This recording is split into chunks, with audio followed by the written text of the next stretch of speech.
Hello everyone, this is JedBedrock back with another airsoft video. I'm sorry I didn't have a video last week. I was busy with some college stuff. And this week I have a loadout video for you. The reason for that is because in about a week or two I'm going to be attending American Milsim's Broken Home in northern Oklahoma. And I'm going to make a loadout video of what I'll be running when I go. And I'll make sure to get it for you guys too. So, to begin, the gun I'll be using for my primary is a SEMA 606 M4. It is about $115 retail. It says it's injection molded polymer, but it actually feels really good. Very sturdy, shoots beautifully. I've modified it with a flat hop, and that's about it. I've put a flat hop in it. I changed out the spring so it shoots enough for riflemen, and that's about it. I've added some 3D printed accents, my rail riser, barrel cover so it doesn't show the orange. I got the angle grip down here for when I want to hold it close to me, and I got this foregrip here that it also came with in the box, so I can hold it like this.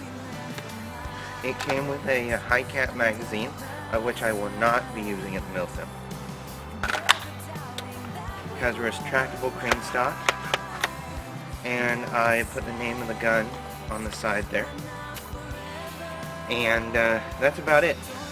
I have an atomic beam as seen on TV flashlight here. I used a scope bracket that you get from a sniper scope or something. Well, I had a scope laying around. It had Picatinny brackets on it, so I just used those. I was fortunate enough they fit on the atomic beam there. Now, moving from my primary, I have my secondary.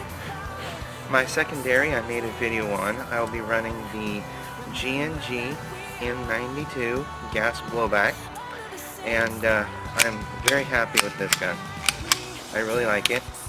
You can go back and watch the review I made on it. It's really nice. Now, to hold that secondary, I'm using a Matrix hard shell pistol holder for an M9. I did have to modify the holster a little bit to get the M9 to go in really well, but after some wear and tear, it works really nicely. I am running a Baofeng UV5R radio for this, and you can pick these up for about 20 bucks on Amazon, $22. I got a $43 version that came with the radio.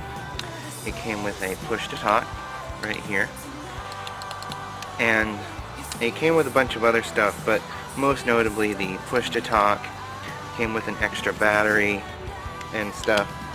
So that's what I'm using for my comms, and that goes right here. The antenna gets a little unwieldy, but for my magazines, I am running the Tan Elite Force 140 round mid caps. Now, yes, these are super cheap, but they do perform very well. They're very sturdy, and I really like them. They fit in almost anything. I found they're really nice. It's not like the over $20 PTSE mags, which are the best mags you can buy, but due to the virus going around, they just haven't been in stock, and I was able to pick up 10 of these on Craigslist for about 40 bucks. So I got a real steal on these, and I really like those. I have a bunch of them. For my gloves, I am running, well, you can buy this style glove almost anywhere.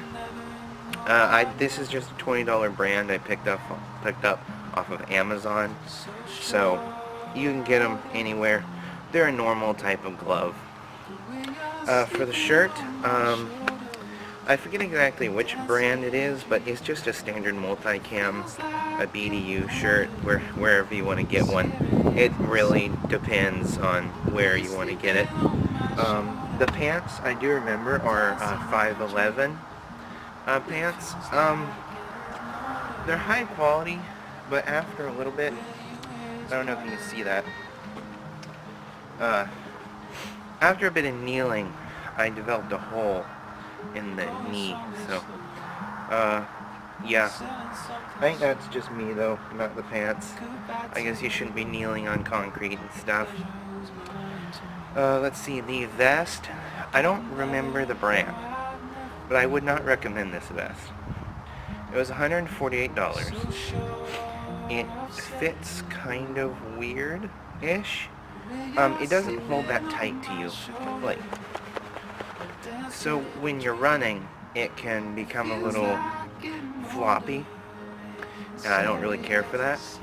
It was $48 though, but honestly, I would recommend going further and getting, I believe it's a Matrix, a $60 vest with the cummerbund that comes around and then comes down.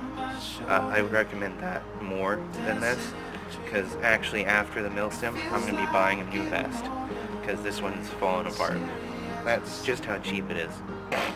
The mag pouches I got from my local airsoft store, so, I mean, they're okay. I'm pretty sure I overpaid for them by like $12 or more. I'm wearing just normal redhead boots. You can't see them because of the camera angle, but they're just black, waterproof, redhead work boots that I got from my local Bass Pro shop. They're really nice. They've served me very well. I like them. They're comfortable. Though they're not really made for summertime, so it gets kind of sweaty. I would recommend getting boots for summertime when playing in the summer, because they get kind of hot. Now for the belt, the battle belt I'm running, I actually don't know the brand. I got it from my local Army surplus store, and they didn't say what brand it was. It was just a battle belt. So whatever it is what it is. But on that battle belt, I'm running a 3 M4 pouches. Yeah, this is not the best way to do it. This is just what I had at the time. I can hold 2 magazines, and I saved the third one for a water bottle. That's what I saved this third back one for. And I don't have it on me now, but I do have a hydration pack that goes in this backpack here, and it runs over my shoulder to down here, so I can use it. I don't have that on me at the time, but I will be using that during the Milsim. Let's see. Oh yeah. So I don't know if you've noticed or if you picked up this video, but I have like this antenna thing on my pack. That's actually an airsoft unjamming rod, and not only does it look tactical, but it also serves a very important purpose, because I have found on the field sometimes your buddy or your gun will jam and no one has an unjamming rod for it.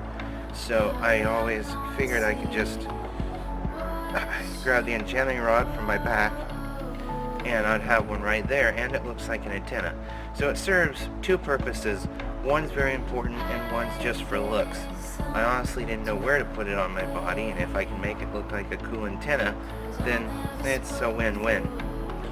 Now, on my battle belt, other than the mag pouches, I have this personal first aid kit,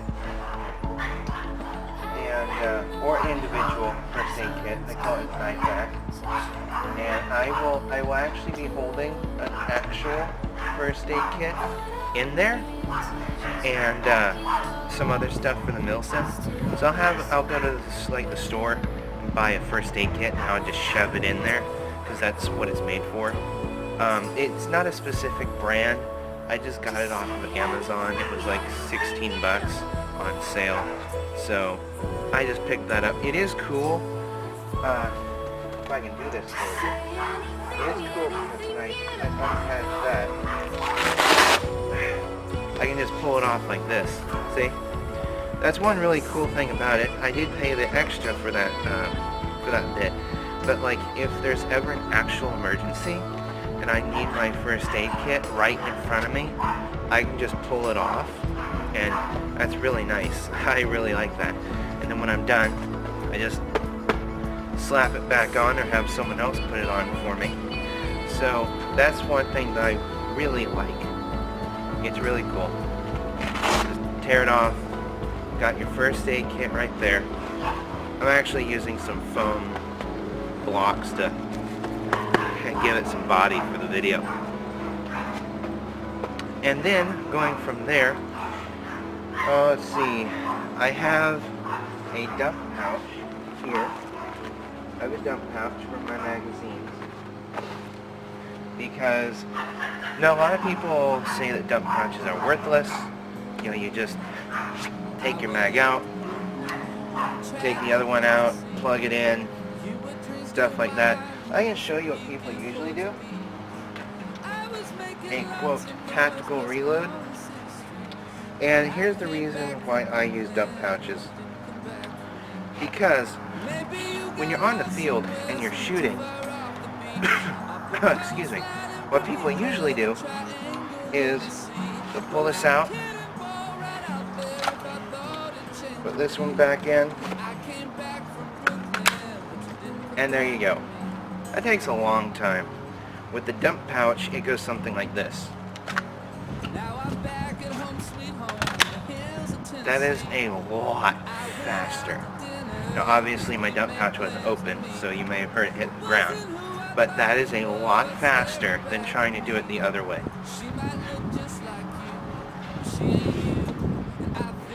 Now for that feature, I did lose space on my belt for other things, but I planned for that.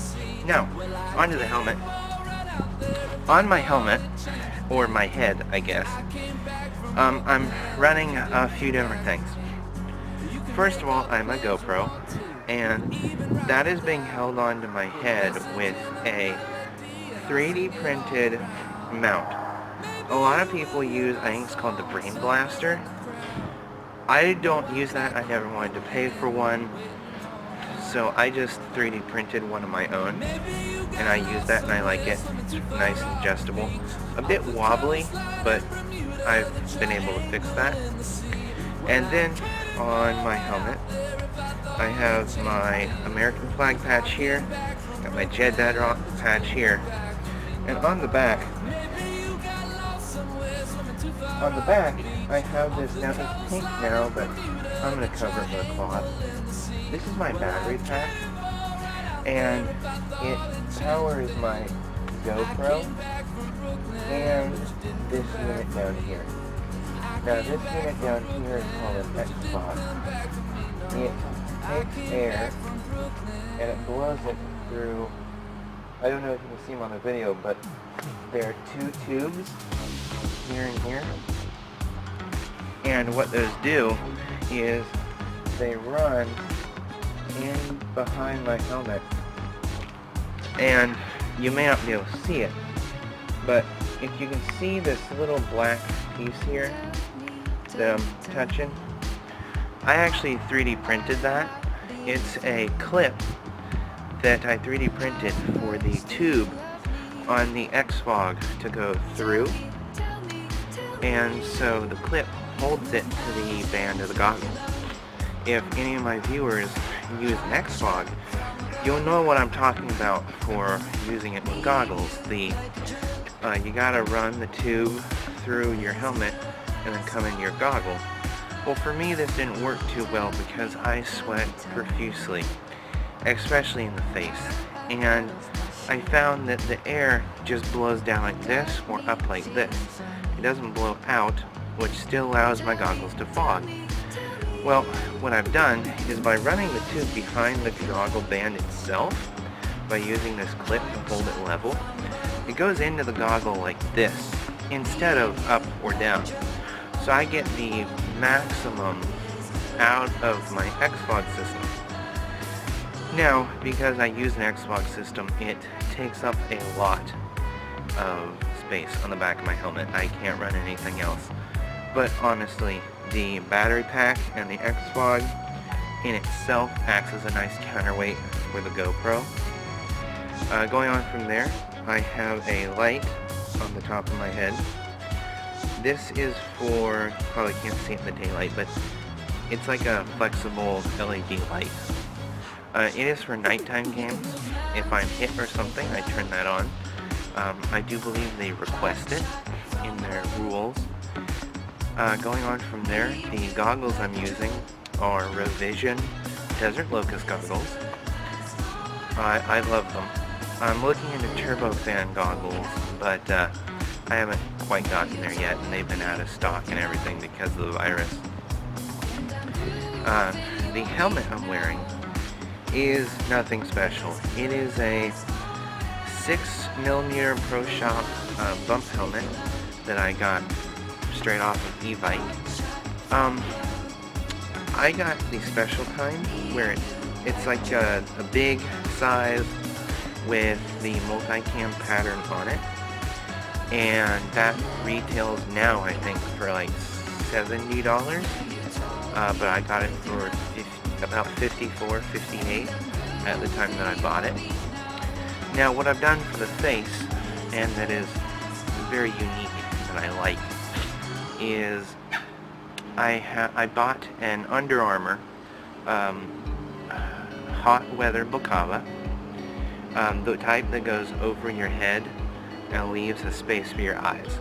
So it goes up, around, up here.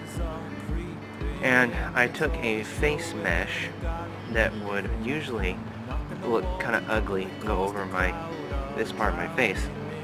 I took the straps off of it, and then I painted, well, my original one was brown, so to match the balaclava I spray painted it black. And yes, the fumes do go away after a while. Took a long time though. And I spray painted it black, and it's held on purely by tension.